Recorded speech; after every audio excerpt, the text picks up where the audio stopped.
Hey, I'm Batista from the WWE. This man needs no introduction.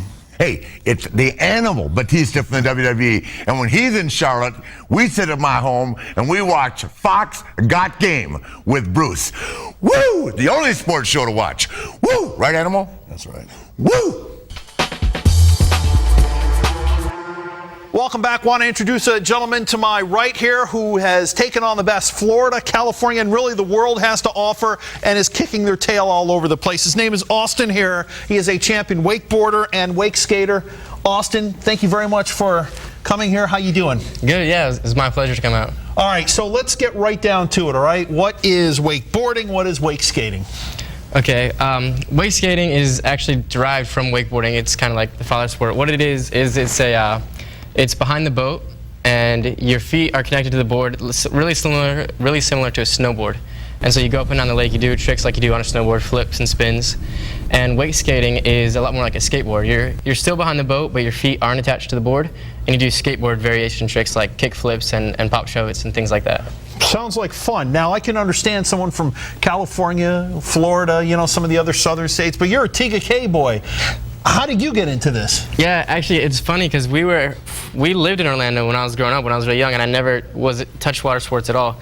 And it wasn't until we moved up into TGK, we moved onto a lake, and then that's how we started getting into it. We got on the lake, we saw other people doing it, we bought a jet ski and a boat, and just got into it through that. But you can't tell me there's competition in TGK, world competition. How did you get good enough where you could actually compete, let alone win?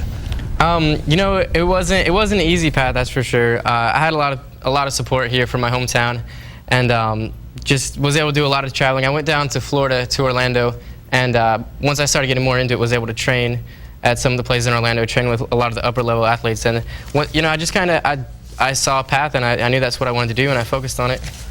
Dude is good. How good is he?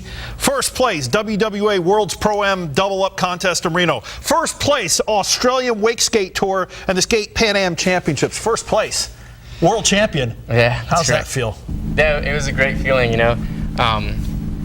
were out there in Australia, and going into it, I wasn't seeded to win at all. Like I think I actually squeaked into the finals. There's only supposed to be 8 people there. They let me in as a 9th person. Somehow I talked him into it, and had the run of my life and took down first place. I can't even imagine how cool that feels. I mean, it's probably just off the charts. Yeah, for sure. It was a great feeling.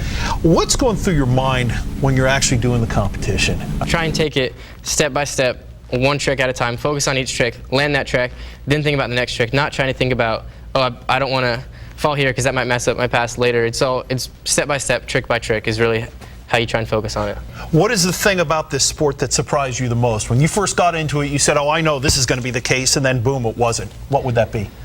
I would say that a lot of times things don't quite go your way when you're out there because, there could be a guy there who has more fans than you, and he's in the magazine more often. So if you have a little bit better ride than him, he might still beat you to make it to the next round because people want to see him. Dude, what you're telling me is it's politics. It's all political. That's brutal. On occasion, it can be a little bit political.